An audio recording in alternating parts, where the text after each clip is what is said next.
Welcome back to my Everyone Can Win video newsletter. I'm Jason Pearl, and in 5 minutes or less, I'm going to share knowledge with you that I've gained in over my 20 plus years of leading businesses and leading people. This is a podcast that's going to focus on all things related to leadership, growth, and entrepreneurship. And today, I'm here to talk to you about modeling as a leader. But first, a quick story. This past weekend, I had the honor of accompanying my 11-year-old daughter, Juliana, to our father-daughter dance at her middle school. It was so fun to spend time with my daughter, and it just got me thinking about how this translates into business life. My relationship with my daughter, the father-daughter relationship, part of what's so great about an event like a father-daughter dance, or the me and my guy dance, as they call it, is as a father, I'm modeling how I want my daughter to learn how to be treated by men in her life. It came from getting her corsage and me wearing my boutonniere and holding the door for her and taking her to dinner and doing all of those things that when she grows up, she's going to be doing with someone else. And it is my job to model for her how she should be treated because that's how her father treated her. This translates very specifically into the business world. It got me thinking about you as a leader. What are things that you do in your daily life as a leader in business? And how would you like to be modeling? How do you want the people on the other side of your leadership,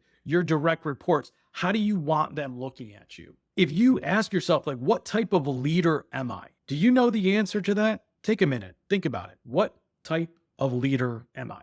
If you don't know the answer to that question, I invite you to try this. Ask yourself, what type of leader do I want to be? Specifically, write down those traits. For me, I've done this before, and I did this very early on in my career, and over time, this is adjusted, but this is where I'm at today. First and foremost, as a leader, I want to be respected. I don't need to be loved. I don't need to have my people say you're the best boss ever. But what I first and foremost need is I need to be respected. If I'm not respected, nothing else matters. You know why? Because they're not going to listen to you. They're not going to pay attention. So if you're not respected, leadership goes directly out the door. Number two, I want my people to know that I am for them. What does that mean to be for someone? I want them to know that they're not just a widget. They're just not something that's getting me from point A to point B. They're an integral part of the work that we're doing together as a team. And it's not just their results. I want them to know I'm for them holistically, their whole life as they are as a human, them as an individual, as a leader of their family, as a father or as a mother, as a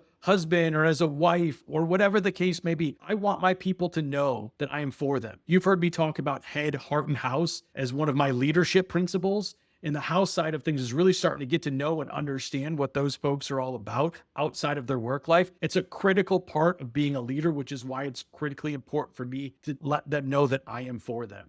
And then finally, I want to be known and viewed upon as a leader that takes action and gets results. It's great to have people that you work for that you like, but if you can't get positive results for your team, and if you don't take action when action is needed, oftentimes you're going to fail as a leader. So everything I do in my leadership walk goes through those three filters. But that's for me. What about for you? Do you know how you want to be perceived as a leader? How are you modeling your actions to match up with how you'd like to be perceived by your team? If you haven't done that yet, you need to sit down. You need to pause right now. Ask yourself that question. What do I want to model to my team, and how do I want to be perceived? Write it down and then take every single action moving forward with your team and with your leadership style to make sure it falls through the filters. It doesn't have to be three. Maybe it's just one, but you need to sit down and individually figure that out for yourself. So don't wait. If you don't have the answer, do it right now. If you enjoyed this video newsletter, I would be grateful if you shared it with a friend, but most importantly, subscribe so you don't miss the episodes that we drop every Thursday morning